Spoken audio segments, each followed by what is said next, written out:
últimas notícias que temos do dia. Rios e córregos inundando inúmeras cidades. Milhares sem energia elétrica após terrível furacão. 3 tufões acabaram de tocar o solo ao sul da cidade. E agora? O que é isso? Eu acho que é um terremoto. Eu nunca vi tais condições climáticas antes. Busquem abrigo imediatamente.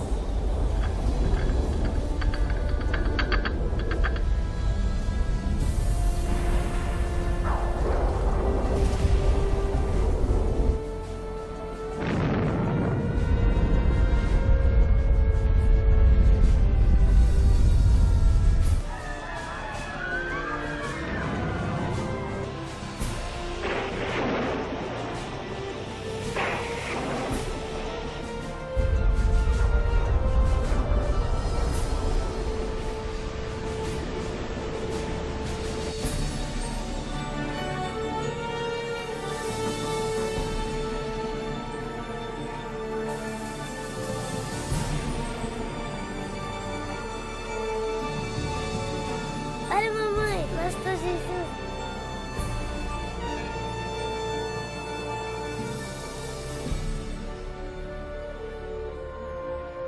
Os livros proféticos da Bíblia, conhecidos por muito tempo como mistério. Textos históricos, números antigos, imagens simbólicas. Todos os eventos apocalípticos descritos por vir em breve. É realmente possível compreender o seu significado? O que é a marca da besta? Será, como dizem, um microchip de computador implantado sob a pele, ou será algo mais insinuoso? O que dizer sobre o anticristo? Este sinistro inimigo de Deus já se manifestou? Ou ainda espera nas sombras? Será um ataque terrorista que levará a Terra à tribulação final? Testemunharemos os horrores do Armagedon e as 7 últimas pragas? O que necessitamos saber para evitar ser deixados para trás quando o Senhor voltar? Reconheceremos os últimos dias e saberemos o que nos espera? O que você está pronto a experimentar revelará o que a Bíblia realmente diz sobre o final dos tempos. Junte-se a mim para juntos descobrirmos os incríveis fatos por trás dos eventos finais da profecia bíblica.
Mas você, Daniel, feche estas palavras.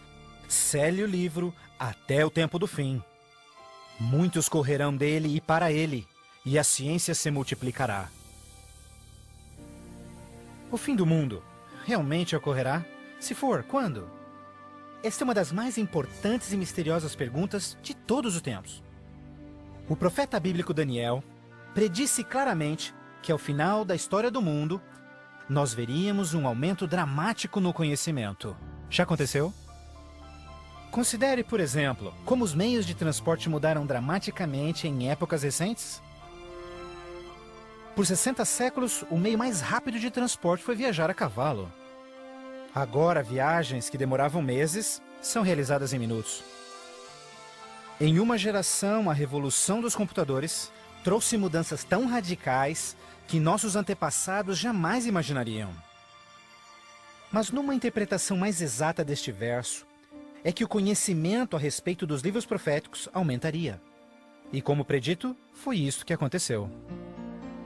Mas as profecias de Daniel não são as únicas na Bíblia que falam dos sinais do tempo do fim. O que mais pode estar escondido dentro dos antigos textos das Escrituras? E você ouvirá de guerras e rumores de guerras. Não te preocupes. porque todas estas coisas virão, mas passarão. Mas não é o fim ainda.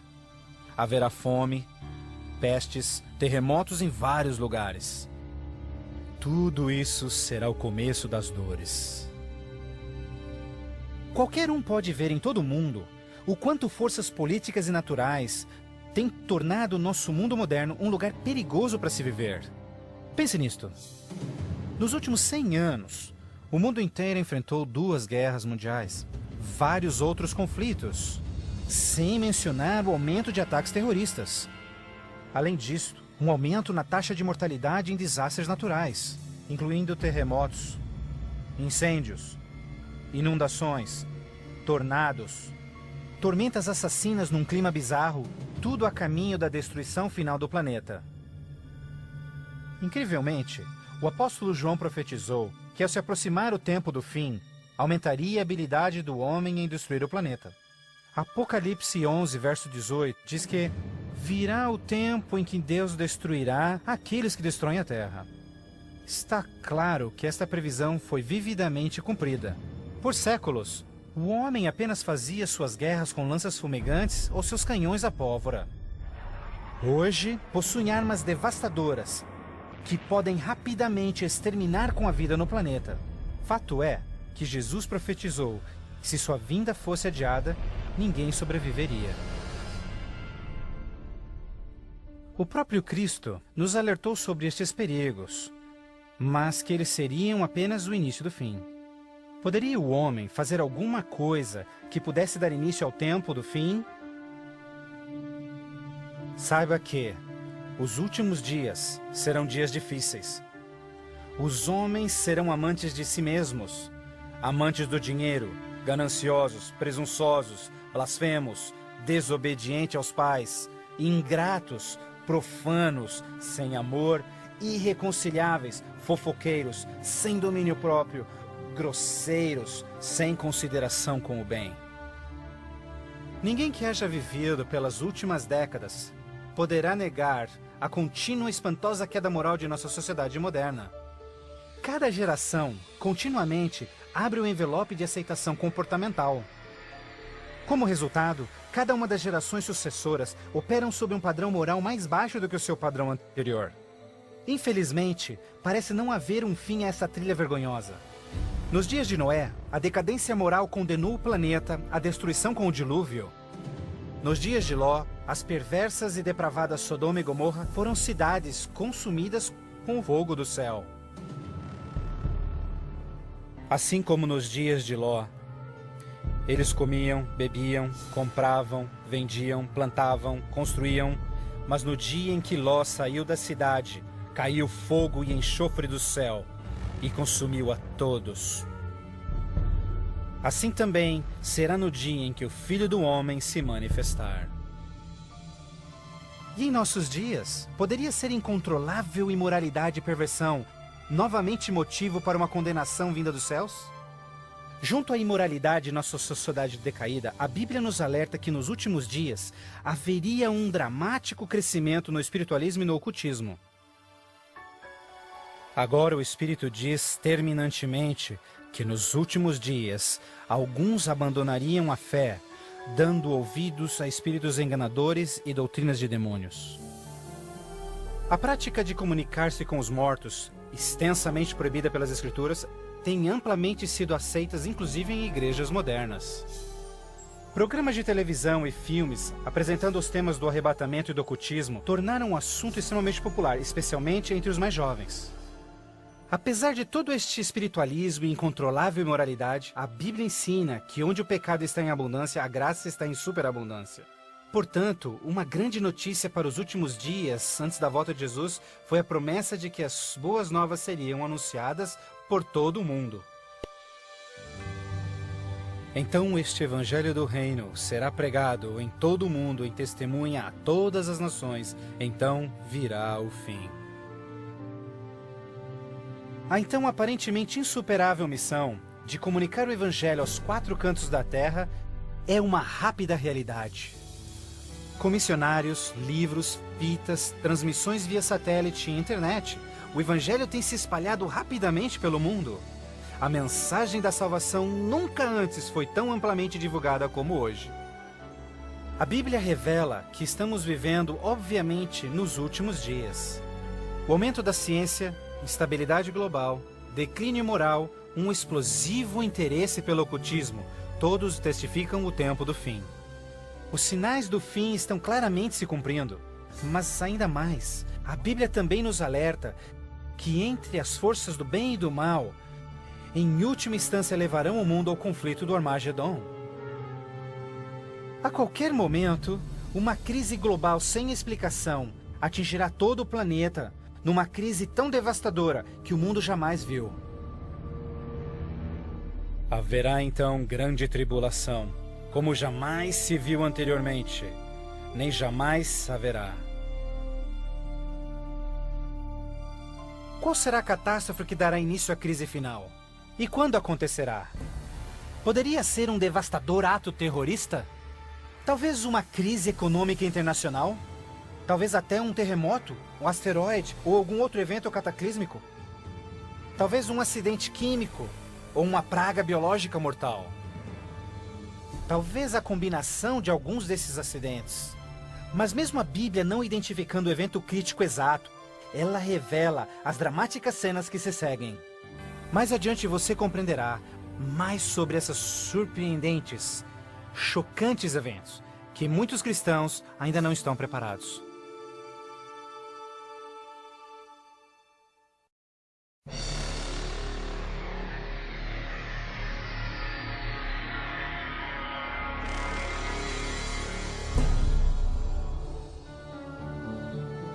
Ao iniciar-se a grande tribulação, líderes mundiais lutam em lidar com o aumento das calamidades. Enquanto isso, verdadeiros cristãos dedicados a Deus experimentam o maravilhoso poder do Espírito Santo. Após essas coisas, eu vi outro anjo que vinha do céu, e a terra estava iluminada por sua glória. Este grande poder que iluminava o povo de Deus é o próprio Santo Espírito. Em santa confidência, eles testificam de Deus, intervindo pelas igrejas e também chamando os perdidos para Cristo. Eles permanecem firmes na palavra do Senhor e exortam todos ao arrependimento e obedecerem os mandamentos de Deus. Numa atmosfera de reavivamento, agita-se a terra. O Santo Espírito compele ministros e membros de igrejas a juntos trabalharem intensamente pelo Salvador. Ao se manifestar o trabalho do Santo Espírito, realizações de ocultismo também se intensificarão. Demônios caídos aparecerão a muitos, disfarçados de queridos seus que já morreram, ou personagens bíblicos do passado. Eles falam de paz e esperança, porém apresentam doutrinas contendo erros perigosos e sutis. Sobre estes a Bíblia nos alerta, porque estes são espíritos do mal, realizando milagres. Como você pode imaginar, estas manifestações supernaturais influenciarão muitos e são poucos os que estão preparados a se opor.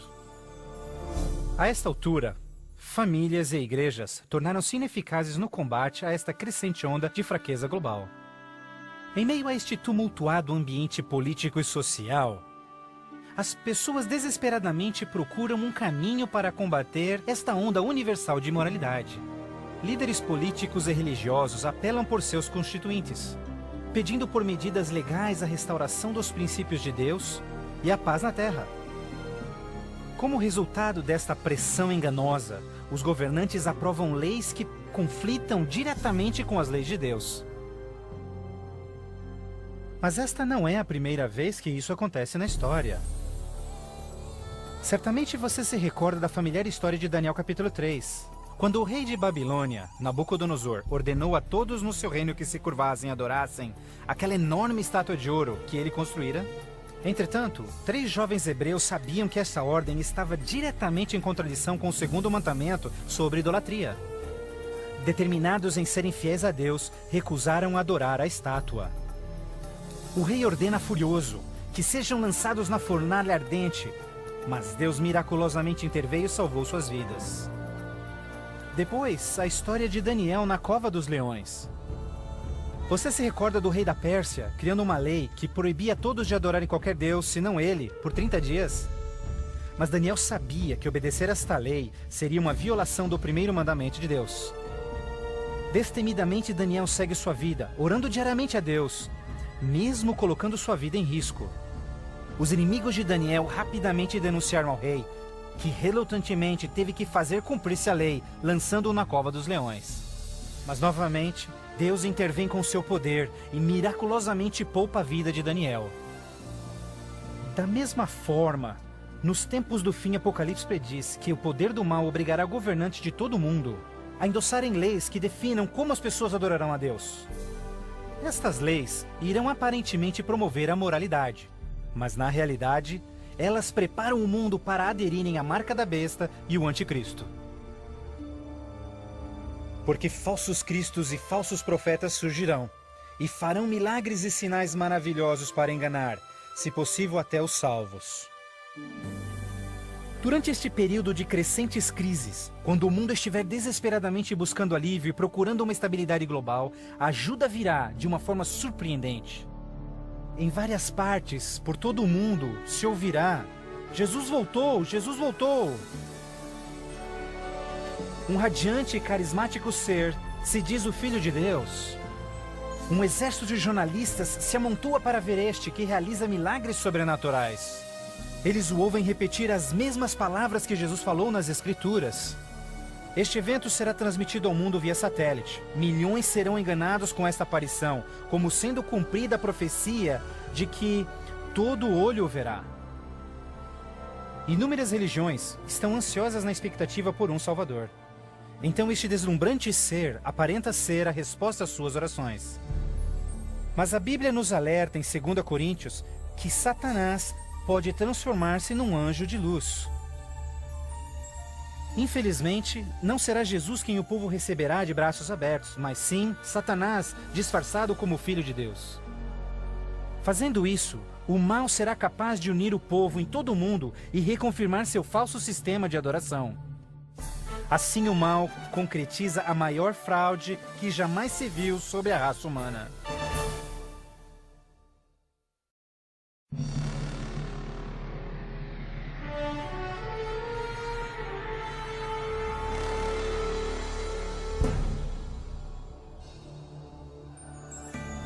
A fraude satânica prova ser uma poderosa e motivadora força para o mundo.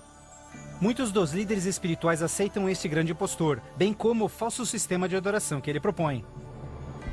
Com a intensificação das calamidades, líderes religiosos creem que o tempo não mais pode ser desperdiçado em convencer o mundo a aderir às doutrinas desse Messias contraventor. Aqui está a paciência dos santos. Aqui estão aqueles que guardam os mandamentos de Deus e a fé de Jesus. Nem todos serão enganados. Poucos serão aqueles que entenderão que a Bíblia havia alertado sobre esse incrível enganador, e eles sabem que o objetivo deste falso Messias é desviar o povo dos mandamentos de Deus. Mas essa não é a primeira vez que Satanás se apresenta como anjo de luz. Quando Jesus foi tentado no deserto, Satanás apareceu a ele disfarçado como glorioso mensageiro de Deus. Mas o inimigo de Deus se revelou quando tentou a Jesus em desobedecer a palavra de Deus. Portanto, mais uma vez, usando a mesma tática, o mal tenta enganar o mundo a desobedecer a lei de Deus. Ninguém pode servir a dois senhores, pois odiará um e amará o outro, ou será leal a um e desprezará ao outro. O mundo chegou a um momento decisivo em sua história. O falso Cristo e o conflito global estão dividindo o mundo em dois grupos distintos: aqueles que seguem a Bíblia e aqueles que seguem a besta. Ansiedade enche o coração do povo, e religião é o tópico supremo de todas as mentes. Entrevistas no rádio e TV, bem como nas cortes em debates, os verdadeiros seguidores de Deus serão levados diante os líderes mundiais. Ali apresentarão poderosas e eloquentes razões bíblicas para sua oposição, onde o falso sistema de adoração foi apresentado ao mundo. Os mandamentos de Deus e o que constitui a verdadeira adoração estarão ao centro de cada discussão. Movidos pelo poder do Santo Espírito, compelidos pelo argumento bíblico dos servos de Deus, milhares em todo o mundo converter-se-ão desde suas igrejas sem vida e se posicionarão junto aos impopulares, mas verdadeiros seguidores de Jesus. O que nos resta? Devemos obedecer a Deus ou ao homem? A tradição popular ou a escritura? Dividindo assim o mundo inteiro em dois grupos. De um lado, aqueles que receberam o selo de Deus. E do outro lado, aqueles que receberam o sinal da besta. Aquele que é injusto, siga sendo injusto. Aquele que é sujo, que siga sendo sujo. Aquele que é justo, que siga sendo justo. E aquele que é santo, que siga sendo santo. Este texto de Apocalipse antecede o próximo evento em que todo homem, mulher e criança fará sua final decisão a favor ou contra Cristo. Ao lado de Deus estão aqueles que em fé observaram sua palavra, mesmo diante oposição. No outro lado, aqueles que escolheram a religião de tradições humanas.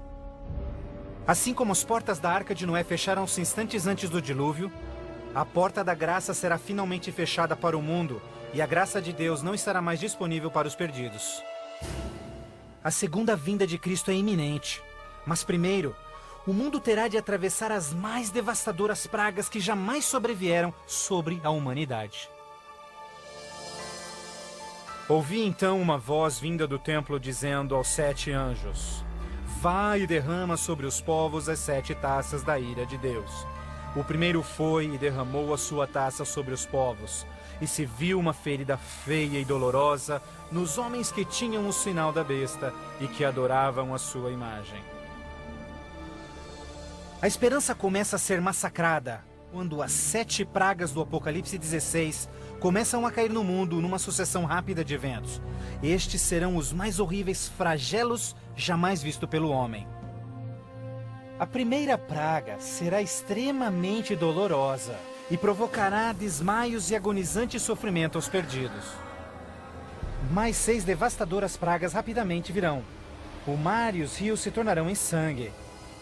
O sol terá tal força que provocará queimaduras com sua intensidade. De tal forma, praga após praga virão. O terror reinará, tornando o mundo inteiro prisioneiros do pânico.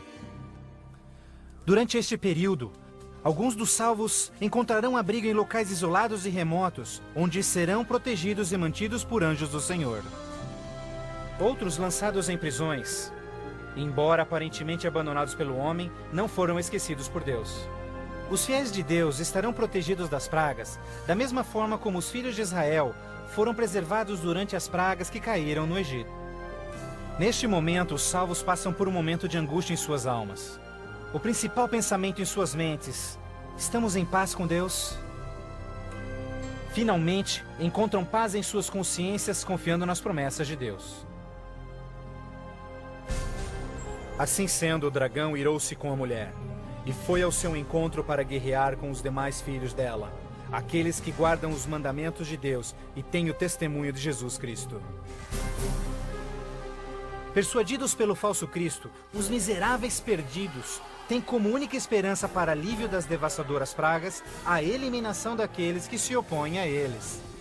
Então a decisão é tomada para caçar e exterminar em apenas um dia o povo de Deus que teimosamente apegou-se às Escrituras.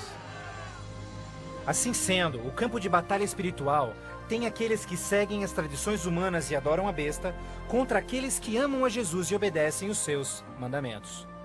Esta é a batalha final do Armagedon, o mundo perverso que chegou finalmente ao limite da paciência de Deus.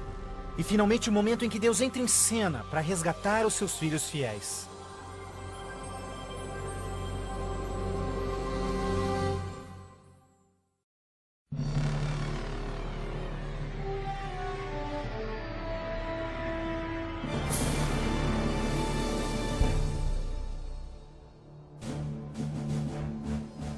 À meia-noite, o clamor foi ouvido.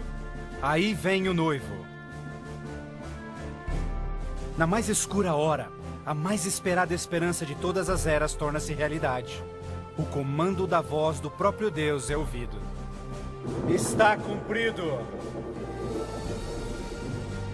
Aquela voz de trovão chacoalha os céus. Um imenso terremoto anuncia a aproximação do poderoso exército dos céus. Os filhos de Deus, há pouco sem cor e cansados, agora envoltos por um arco-íris, resplandecem diante de seus opressores. Suas faces brilham, ao contemplarem seu Redentor e o vasto exército de anjos que vieram para levá-los para casa. Atentem, porque ele está vindo nas nuvens do céu, e todo olho verá, inclusive os que lhe transpassaram, e todos os povos da terra chorarão por sua causa. Como você já sabe, este não será um momento de êxtase secreto. Todas as pessoas do planeta testemunharão este maravilhoso evento, e muitos estarão aterrorizados. Os ímpios fugirão desesperadamente para rochas e cavernas, tentando em vão esconder-se do santo rei que se aproxima. E como Jesus prometeu, os homens maus responsáveis por seu julgamento e crucifixão serão ressuscitados para presenciarem seu retorno nas nuvens do céu. Porque o Senhor, o próprio Deus, descerá dos céus, e como trovão, e com a voz do arcanjo, com o som de trombetas de Deus, os mortos em Cristo serão primeiramente ressuscitados. Um grandioso som de trombetas é ouvido pelos céus, e a poderosa voz de Deus chamará os santos que dormem no Senhor desde todas as épocas, dizendo: Despertem, despertem, despertem vós que no pó da terra dormem, levantem-se. Por toda a extensão do planeta, um exército de santos se erguerá do pó da terra. Despertarão cheios de juventude, glorificados e revestidos de imortalidade, sem nenhum traço de enfermidades ou defeitos. E aqueles que ficarem vivos nestes momentos finais serão também transformados. Num instante, receberão um novo corpo imortal. Os ímpios contemplarão em angústia todos estes incríveis sinais. Então nós, os que estivermos vivos, seremos todos levados junto deles nas nuvens para encontrarmos com o Senhor nos céus, e ali nós viveremos para sempre com o Senhor. Com o mundo inteiro em convulsão, os remidos voarão alto e serão erguidos acima da destruição. Eles voarão para a felicidade com o Senhor junto às nuvens de anjos. Nem dor, nem pecado, nem tristeza jamais haverá.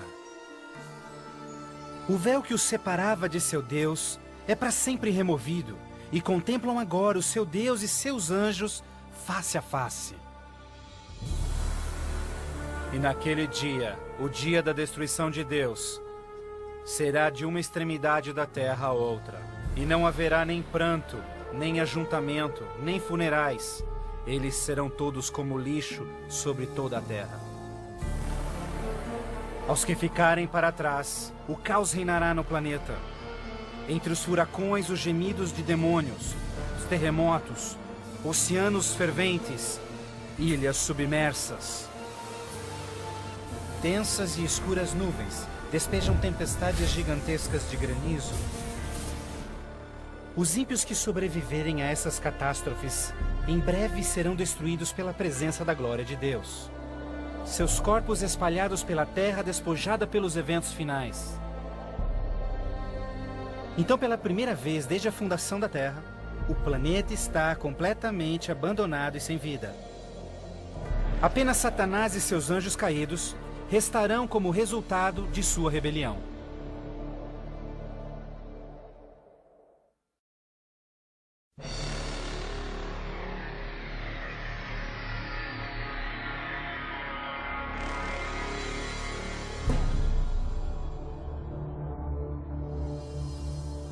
Então vi um anjo que descia dos céus, que tinha consigo as chaves do abismo e uma grande corrente em suas mãos. Ele acorrentou ali Satanás por 1000 anos. Confinados no mundo que ele arruinou, Satanás e seus anjos ali estarão por 1000 anos. Prisioneiros na escuridão, num planeta vazio e abandonado, só com seus demônios, Satanás apenas poderá esperar e ponderar no dia de sua punição. Por toda parte ele contempla cidades destruídas, florestas queimadas e ossos secos, tudo resultado de sua guerra com os céus. Confinado num vasto abismo, solitário, sem ninguém para tentar ou manipular, ele se torna absolutamente miserável. Então vi tronos, e eles se sentavam neles, e o julgamento era comissionado a eles, E eles viveram e reinaram com Cristo por 1000 anos. Enquanto Satanás pensa em seu destino, os remidos desfrutam sem palavras as alegrias dos céus. Cada um deles conhece então o seu anjo da guarda, que responde a cada uma de suas perguntas sobre as suas vidas. Então Deus, num ato de revelação absoluta, os convida a participarem como juízes, abrindo diante de si os registros dos que se perderam. Os remidos neste momento têm a oportunidade de entenderem por que algumas pessoas que esperavam ver ali não completarem a jornada. Os pensamentos dos ímpios são agora vividamente expostos e o véu é removido, revelando as batalhas espirituais que se levantaram por salvar-se-lhes as almas. Inclusive as ações e motivos dos anjos caídos se farão nítidas. O aberto e transparente caráter de Deus neste assunto é extraordinário. Como o apóstolo Paulo descreve em 1 Coríntios 6, verso 2, os salvos participarão no julgamento dos ímpios. Antes que um único pecador receba sua punição final, seus registros serão cuidadosamente revisados por seus conterrâneos, os quais entendem e sabem das lutas na vida na terra. Todas as palavras e atos dos ímpios serão pesados ante a palavra de Deus. A justiça de sua sentença é confirmada e o grau de sua punição determinado. Finalmente, ao final dos 1000 anos, Jesus e os remidos preparam-se para o seu retorno à terra. O tempo é chegado para Satanás, seus anjos e os perdidos, quando enfrentarão as últimas consequências por seus atos. Em breve, os mansos herdarão a terra. Mas primeiro, Deus executará a fase final de seu julgamento e extinguirá o pecado do universo.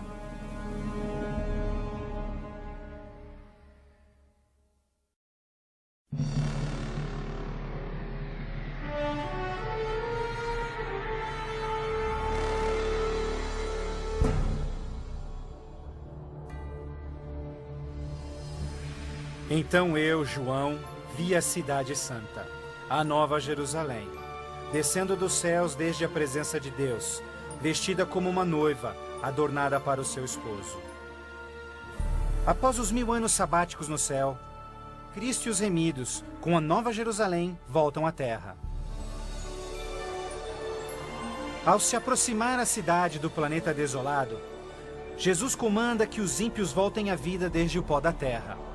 Ao seu comando, os ímpios de todas as épocas e lugares ressuscitam, da mesma forma como morreram, e ali estão diante de Deus. Ao Jesus descer, seus pés tocam o Monte das Oliveiras. Um tremendo terremoto abre o monte, transformando numa grande planície. Então, a Nova Jerusalém, a grande cidade de Deus, desce dos céus e descansa sua estrutura sobre a planície preparada por Deus. Agora, quando os 1000 anos terminarem, Satanás será solto de sua prisão, e então irá atrás de enganar as nações, a fim de uni-los para guerrear. Incrivelmente, Satanás consegue iludir seus seguidores mais uma vez e arregimenta-os para capturar a cidade celestial pela força. Generais e homens de guerra de todos os tempos, juntos unem suas habilidades para prepararem-se para o que eles imaginam ser a batalha monumental. Por este ato, os ímpios revelarão que seus corações não se converteram. Se fosse possível, eles destruiriam a Deus e seu trono e tomariam a cidade santa pela força. Pouco percebem eles que essa guerra fútil já estava perdida mesmo antes de começar. O juízo final chegou. Então eu vi os mortos, grandes e pequenos, todos diante de Deus. Livros eram abertos, e os mortos eram julgados, de acordo com seus atos. Subitamente, no alto acima da cidade, o Senhor aparece em seu glorioso trono. Todos os frágeis planos de guerra dos ímpios são imediatamente eliminados. Ao contemplarem a face de Deus, os ímpios dolorosamente tornam-se cientes de cada um de seus pecados. Lembram-se de cada momento em que silenciaram suas consciências, cada vez em que negaram os chamados do Santo Espírito. Muitos foram enterrados juntamente com os seus segredos pecaminosos, querendo ter com sucesso escondido todos os seus assassinatos e crimes. Vergonhosamente experimentam em primeira mão as palavras de Jesus ditas em Lucas, pois não há nada coberto que não será revelado, nada escondido que não se fará saber.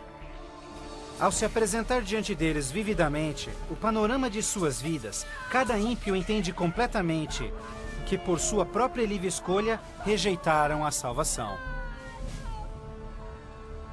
Tragicamente, a paz e alegria dos que estiverem na cidade nunca será desfrutada pelos ímpios. Com sentimento de desespero e sem esperança, são varridos e deixados sem palavras. Os rebeldes não podem negar a justiça de Deus, declarando-se culpados. Em uma só voz clamam: justo e verdadeiro são os teus caminhos, ó Rei dos Santos.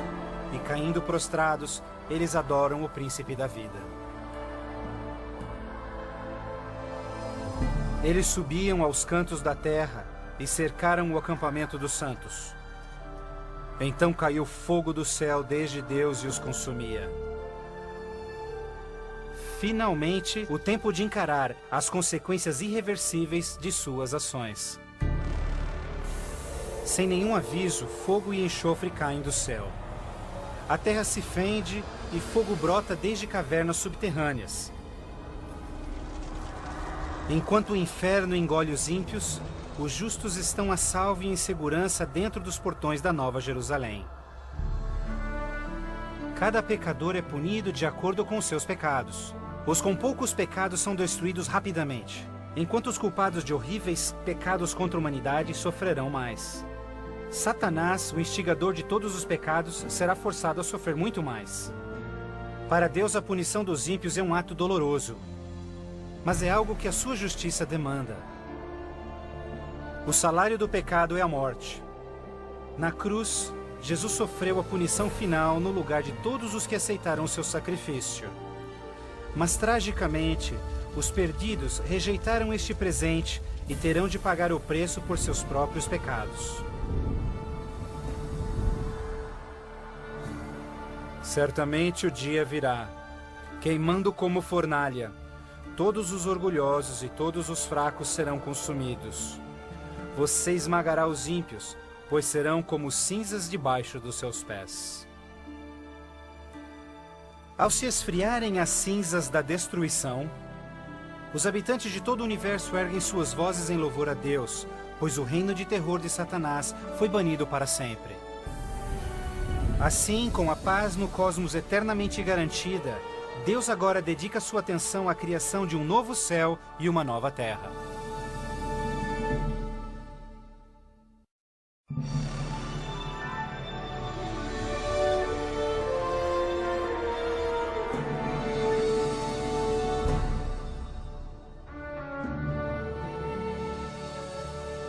Vejo então um novo céu e nova terra, pois o primeiro céu e a primeira terra já passaram. Após a purificação da terra com fogo, o Senhor retoma seu miraculoso e maravilhoso ato de recriação. E pelo poder de sua palavra, a terra é restaurada à forma de seu lindo Éden. Ao seu comando, um lindo e verdejante carpete de grama cobre o planeta. Outro comando, terra e água voltam à vida. Incontáveis, complexos e magnificentes criaturas de todas as espécies pacificamente exploram um novo paraíso. A vigorizante atmosfera é pura e doce. A terra torna-se uma grande vitrine de criativa genialidade. E Deus enxugará as lágrimas de todos os olhos. E não haverá mais morte, nem sofrimento, nem pranto. Não haverá mais morte, pois as primeiras coisas são passadas. A segurança do universo está garantida. Com a Nova Jerusalém como sua capital, todas as criaturas regozijam-se no amor do domínio de Deus. Aqueles que foram resgatados da destruição eterna compartilham uma especial união com seu Criador, o que nenhum outro ser celestial poderia apreciar. Embora pecado e pecador foram para sempre destruídos, um traço desta grande rebelião ainda permanece. O que aconteceu com essas mãos? Estas são as marcas nas mãos, nos pés e no lado de Jesus. Ao passarem-se os dias inesquecíveis da eternidade, todas as memórias tristes e dolorosas se dissipam na glória brilhante e esplendorosa dos céus. Não mais atrelados a uma vida passageira, os imortais filhos de Deus são agora livres para alcançarem suas mais amplas ambições. Com ilimitada capacidade de absorver mais e mais conhecimento, revigoram as suas mentes. Sem barreiras, seus limites não mais os prendem à terra. Os remidos são agora livres para explorarem as maravilhosas obras de Deus em todo o universo. O céu é um lugar de perfeita paz e harmonia, onde o amor por Deus e pelos outros preenche todos os corações. A Bíblia promete que este reino pode ser seu eterno lar. Jesus deu-se em sacrifício na cruz para oferecer-te perdão e vitória sobre o pecado. Mais que qualquer coisa, Jesus quer que você viva com Ele neste novo lar. Se bem que Ele desesperadamente quer te salvar, Ele não pode forçá-lo em aceitar esse presente. Você deve aceitá-lo por si mesmo. Por que não aceitá-lo hoje? Peça-lhe agora e Ele entrará em seu coração.